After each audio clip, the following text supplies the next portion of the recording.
Salut à tous, c'est Samuel, on se retrouve aujourd'hui pour une nouvelle vidéo de la marque Hot Toys. Double tremblement de terre sur cette figurine. Tout premier tremblement de terre lors du reveal de la précommande justement de Robocop 3 par Hot Toys. On s'est tous dit, ça y est, Hot Toys vient de nouveau flirter avec les anciens collectionneurs qu'ils avaient séduits il y a X années avec des licences emblématiques et nostalgiques. Vous avez été nombreux à être ultra friands de cette annonce. Malheureusement par la suite, il n'y a plus grand chose qui résonnait de la même manière. Deuxième tremblement de terre, il y a quelques semaines, lors du reveal de la vidéo unboxing de Sideshow, qui ont été les premiers à montrer le produit final.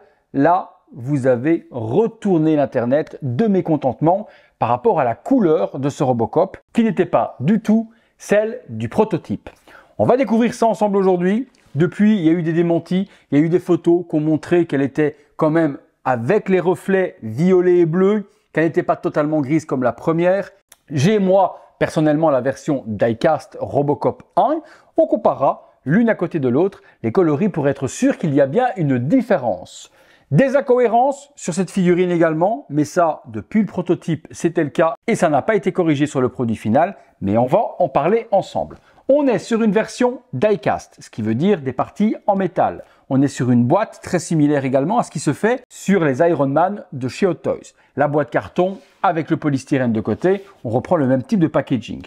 La figurine que je vous présente aujourd'hui, c'est la Special Edition. Il y a donc un plastron Battle Damage supplémentaire que vous n'aurez malheureusement pas chez vos revendeurs en Europe. C'est une exclusivité à Hong Kong et en Chine. Visuel, Robocop 3, le personnage représenté devant. Très jolie la boîte avec un effet métallique qui reprend justement les couleurs du robot. C'est la MMS 669 et c'est la numéro 49, 49e diecast de chez Hot Toys.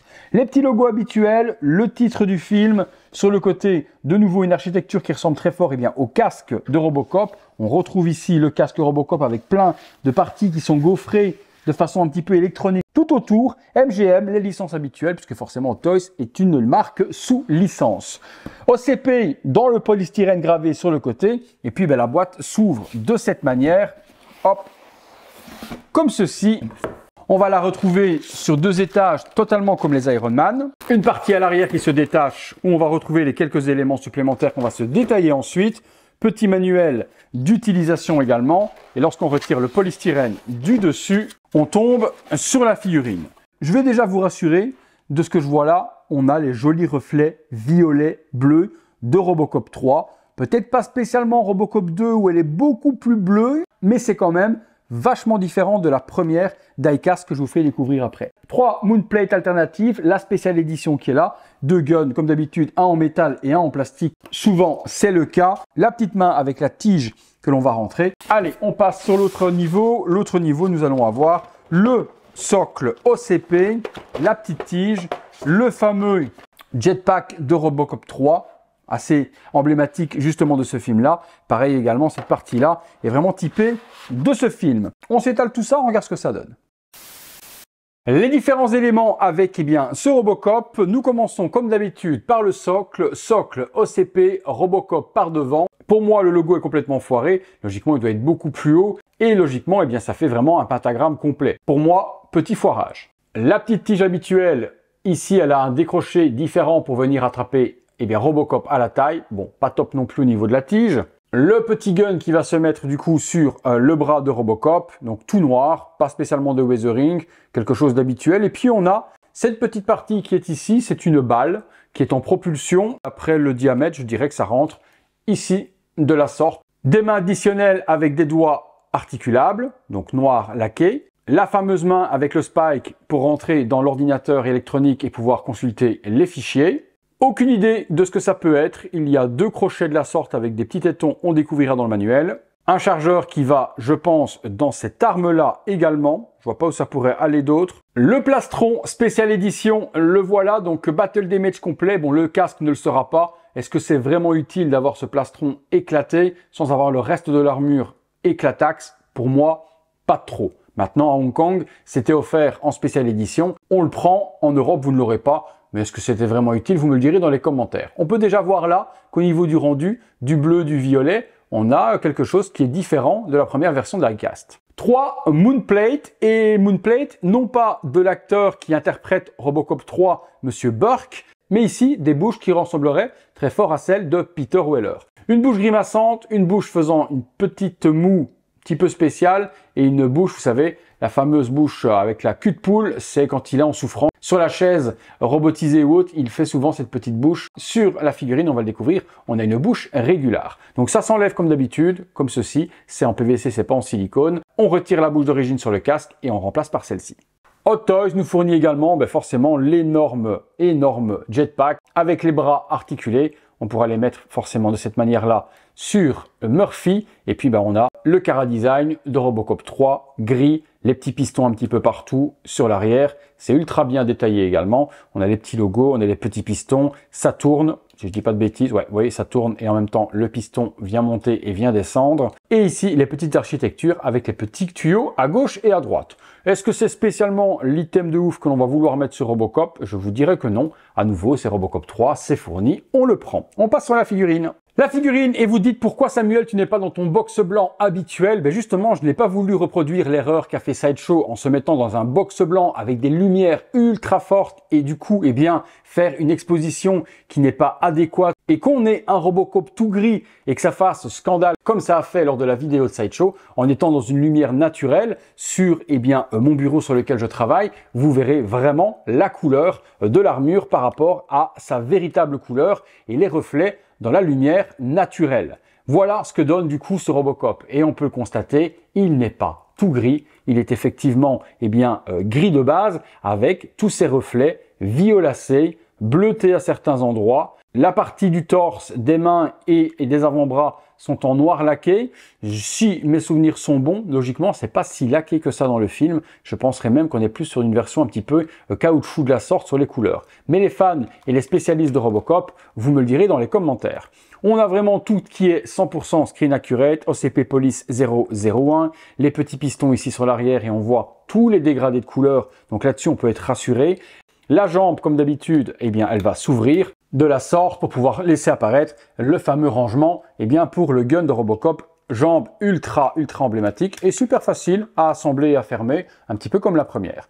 Les bras sont articulés de façon Iron Man et également au niveau des épaules. Vous voyez, on peut tirer dessus pour donner du jeu et pouvoir articuler votre Robocop comme vous avez envie. Le bras va se plier, lui, à 90 degrés et un tout petit peu plus de la sorte. On peut par contre faire le tour à 360. Et puis, si vous voulez quelque chose d'esthétique pour ne pas avoir cette jointure, vous rentrez le bras vers l'intérieur et vous aurez quelque chose, en le pliant de la sorte, de très naturel et de très joli. Les mains sur la figurine sont fermées. Et vous avez, comme je vous l'ai montré, des mains additionnelles où on pourra articuler et le mettre forcément le gun dedans. Ça me fait penser justement que je vous ai pas montré les guns. Je vous les montre tout de suite après. Ils sont là, il y en a deux comme d'habitude et je vous explique les différences. Le plastron, on voit directement la couleur également. Bleu, violet, très joliment fait. Et puis on passe sur le fameux casque de Robocop. Voilà, où on a la bouche de Peter Weller, la mentonnière.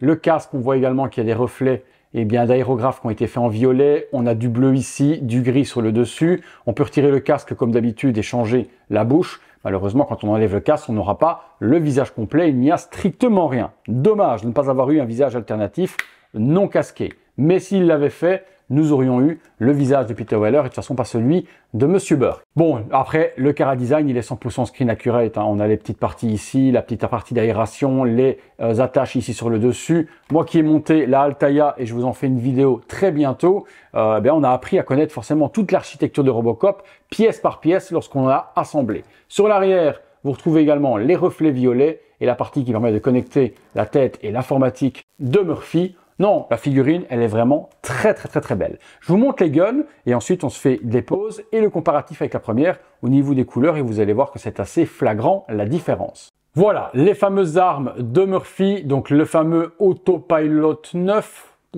Je dirais ça. Avec la partie qui va s'enlever juste ici pour le chargeur, sans souci. C'est articulé également, on peut l'ouvrir, le fermer. Vous avez une version qui est en plastique, très légère pour pouvoir faire les poses dans la main. Si vous voulez ranger le gun dans la jambe, vous pouvez utiliser à ce moment-là la version métal. La version métal, elle est toute simple également, noire. On a tout ce qu'il faut aussi. Par contre, je pense que sur la version métal, on ne peut pas enlever le chargeur. J'essaye, je vous dis. J'essaye. Bah, je vous dirais que non. Voilà, sur la version métal, pas de chargeur amovible, ça ne s'enlève pas. Et si ça s'enlève, ben, je me suis cassé les ongles. Je n'y arrive pas. Voilà les deux différences. On pourra de toute façon, si vous le désirez également, mettre celui-là dans la main, même pendant les pauses. Mais il est un petit peu plus lourd que celui-ci. Voilà, au choix. Allez, on se fait une ou deux pauses.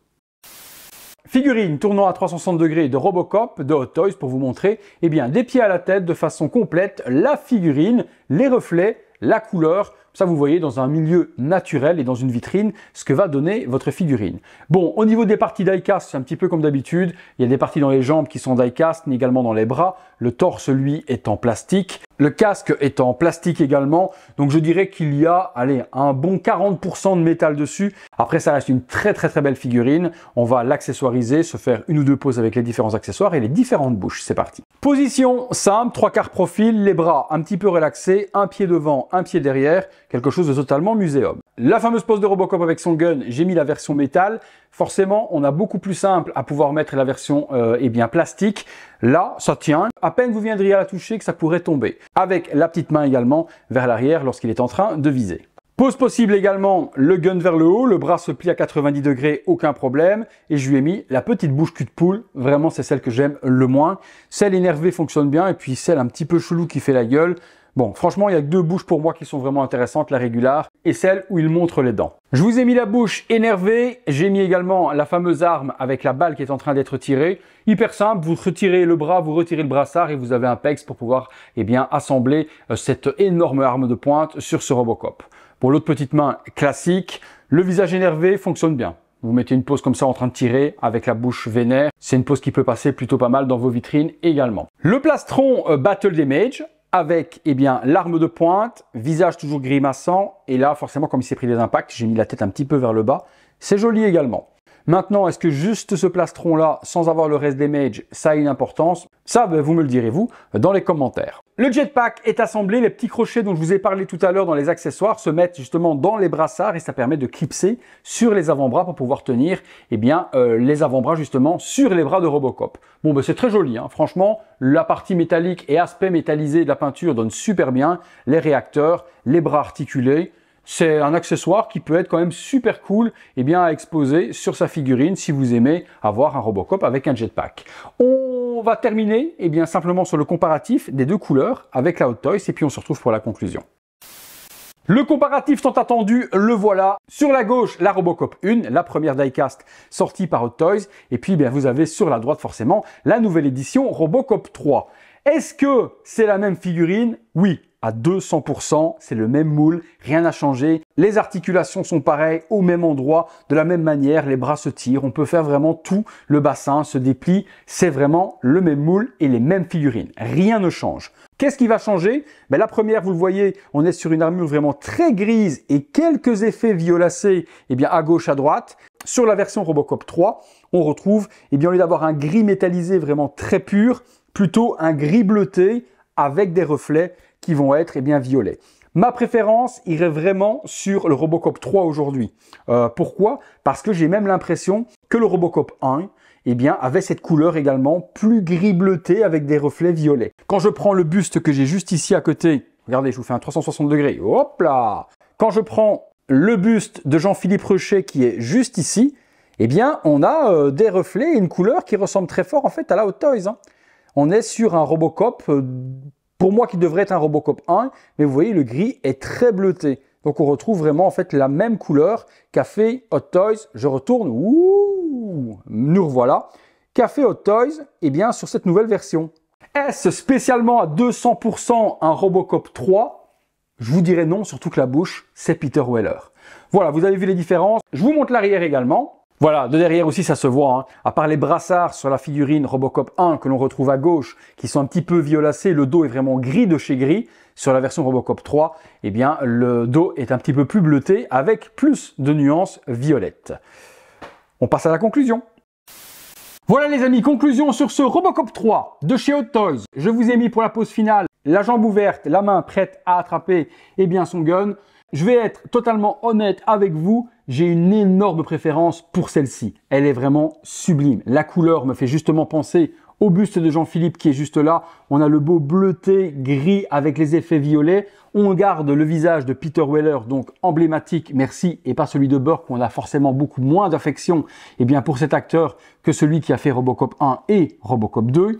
Donc personnellement, si vous avez la première et que vous voulez vous en séparer pour celle-ci, je peux comprendre. Si vous n'avez pas la première, abandonnez-la totalement, aussi bien la première version plastique que la première die-cast que je viens de vous montrer, et concentrez-vous sur celle-ci. Vous ne le regretterez pas. Oubliez tout ce que vous avez vu sur les réseaux sociaux d'une armure complètement grise comme la première. Vous avez vu que ce n'était pas le cas du tout. Bonne surprise, content de vous l'avoir montré, content de vous avoir rassuré pour ceux qui l'avaient en précommande. Du coup, n'annulez pas votre préco, vous serez super satisfait lorsque vous allez la recevoir. Et pour ceux qui ne l'auraient pas encore précommandé, il reste certainement encore quelques exemplaires disponibles chez mes partenaires. Je vous mets les liens dans la description de la vidéo. Allez vite vous sécuriser un exemplaire parce que quand la vidéo va paraître, je pense qu'elle sera vite sold out s'il venait à en rester au moment où je tourne cette vidéo. Voilà les amis, vous me direz ce que vous en pensez. Est-ce pour vous vraiment une Robocop 3? Je pense que vous allez me dire non par la bouche qui n'est pas celle de l'acteur. La couleur, bof bof aussi. Mais pour moi, on est sur ce que j'aurais aimé avoir sur le Robocop 1. Un gris légèrement bleuté avec les effets de lumière et des shadings violets. Pour moi, c'est vraiment le Robocop parfait. Bien que disait le contraire le titre de la vidéo, forcément c'est un titre d'accroche par rapport à ce qu'on a vu sur les réseaux sociaux. C'est pour ça que je ne confirme jamais un titre, il y a toujours un point d'interrogation au bout de ma petite phrase. Je soumets l'idée que peut-être que, est-ce que c'est ça? Et la réponse vous l'avez dans la vidéo, oui ou non. Donc le petit point d'interrogation, vous avez souvent malheureusement tendance à oublier que c'est une interrogation. Voilà les amis, je vais vous dire que c'est tout pour Robocop. Je vais remercier mon ami Anthony Moreau qui m'a permis justement de faire cette vidéo puisqu'à la base je l'avais acheté pour moi personnellement et avec tout le drama, je l'avais revendu à un abonné qui lui la voulait, n'avait peut-être pas spécialement la première. Moi je voulais du coup garder la première pensant que celle-ci serait totalement grise de la même manière. Autant vous dire que je suis bon à racheter une nouvelle Robocop 3 sur le marché parce que la toute première qui est encore ici juste à côté de moi, elle fait un petit peu palichonne et un petit peu palote par rapport à celle-là. Si vous avez aimé la vidéo, lâchez-moi le gros like, abonnez-vous, activez la petite cloche et toutes les notifications, devenez membre soutien sur le bouton rejoindre et également le super thanks sur le bouton merci. Super thanks à tous et toutes d'avoir passé ces quelques minutes à ma compagnie. J'espère vous avoir régalé une fois de plus si c'est le cas. Mission réussie. Allez, c'est tout pour Robocop, c'est tout pour moi, c'est tout pour vous. En tout cas, là, sur cette vidéo, il y a plus de 2000 vidéos disponibles sur la chaîne si vous voulez aller vous régaler et vous rincer l'œil sur d'autres produits. Bonne journée, soirée en fonction de quand est-ce que vous verrez cette vidéo. Et comme d'habitude, rendez-vous tous les soirs 19h30 pour une prochaine vidéo. Salut à tous!